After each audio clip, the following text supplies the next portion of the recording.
All right, let's talk about a phrase you hear all the time in the business world: value creation. It sounds so positive, right? So productive. But what is actually happening when a company claims it's creating value? Well, today we're going to pull back the curtain and demystify the whole thing. And we're starting with this quote because, man, it just hits the nail on the head. Is generating value a real thing that companies do, or has it just become another empty buzzword? That's the big question we're going to explore. So to get our heads around this, we have to start with the absolute basics, the official textbook definition. This is the North Star that, at least on paper, every public company is supposed to be following. At its core, shareholder value is, well, it's exactly what it sounds like. It's the financial benefit that the owners, the shareholders, get from the company. When the company does well, when its future looks bright, the stock price goes up, and boom, the owner's shares are worth more. Simple as that. Okay, so how do you actually make that happen? Financially, it all boils down to this one golden rule. On one side, you have the return a company earns on the money it invests. That's ROIC, or return on invested capital. Think new factories, new research, that kind of stuff. On the other side, you have how much that money costs them, the interest on loans, the return shareholders expect. That's the WACC. For value to be created, the return has to be bigger than the cost. Plain and simple, you got to make more money than your money costs you. So if that's the financial goal, how do you get there? Let's get into the traditional playbook. Turns out there are really only three main levers that managers can pull to drive up profits and create that shareholder value.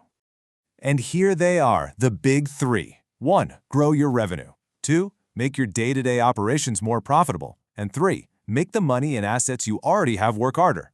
Just about any corporate strategy you can think of, it traces back to one of these three. Now, the first lever, revenue growth, is the most obvious one. You can either sell more stuff, which is increasing your volume, or you can just charge more for the stuff you already sell. Of course, the real magic trick is to do both at the same time. I love this visual because it perfectly explains that second lever. Think of your business as a big pipe. Every bit of waste or inefficiency is like a tiny leak. When you increase your operating margin, you're basically just plugging those leaks. And every single drop you save flows right to the end of the pipe as pure profit. And that third lever is capital efficiency. Sounds kind of fancy, right? But all it means is making your assets, your factories, your inventory, even your secret sauce technology, work as hard as they possibly can to make you money. It's about getting the most bang for your buck from everything you own. Okay, so we've got our three levers, but where, inside a company, do you actually pull them? For that, we need a map, and the go-to map for decades has been Michael Porter's value chain. It's basically the operational blueprint of a business. What the value chain does is break a whole company down into its most important activities. It shows you the entire journey, from the moment raw materials come in the door, to how they're transformed, and finally, how the finished product gets sold and supported. And here it is. This classic diagram shows you exactly how it works. See that bottom row? Those are the primary activities, the main path the product takes. The top row shows the support activities, like HR and tech, that make it all happen. And that gap at the end between the total costs and the final price, that's the prize. That's the profit margin. So, from a traditional business perspective, the entire point of mapping this all out is to find an edge, to figure out where you can cut costs or do something better than your rivals, to build a competitive advantage that lasts. Now, everything we've talked about so far sounds pretty logical. It's Business 101. But here's where we're going to introduce a major twist. We're about to look at this whole idea of value through a much more critical lens. This is the question that changes everything. When a company's profits go up, does that automatically mean something new and good was created for society? Or is something else going on? Is it possible that for the company to win, someone else has to lose? And this leads us to the crucial difference between value creation and value capture.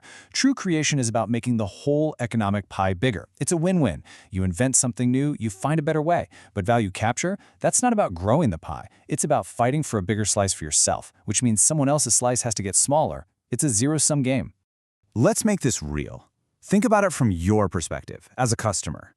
Value creation is a company launching a cool new product you love. Value capture, that's when they jack up the price for no reason. Or, even sneakier, they pull a shrinkflation. Same price, but you get less in the box. The company's revenue goes up, sure, but you lose. Okay, now let's look at employees. Value creation is giving your team new tools that make their jobs better and lets them focus on more important work. Value capture, on the other hand, is laying people off and just dumping all the extra work on whoever's left. Or maybe it's just refusing to raise wages even as profits are soaring. The company's bottom line looks better, but it's happening on the backs of its workers. So once you start using this lens of creation versus capture, it completely changes how you analyze a business.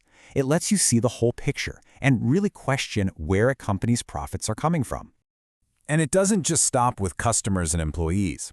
Companies can capture value by squeezing their suppliers for lower prices. It can happen when a firm is bought and just flipped for a profit with no actual improvements made.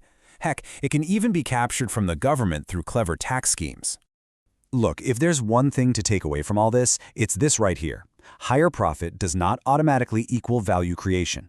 A company's bottom line can get bigger for two totally different reasons, either by actually making the whole economic pie bigger for everyone, or just by taking a bigger piece for themselves. And that leaves us with one last big question to think about. The next time you see a headline about a company's record profits or soaring stock price, just ask yourself, was value really created here, or was it just captured?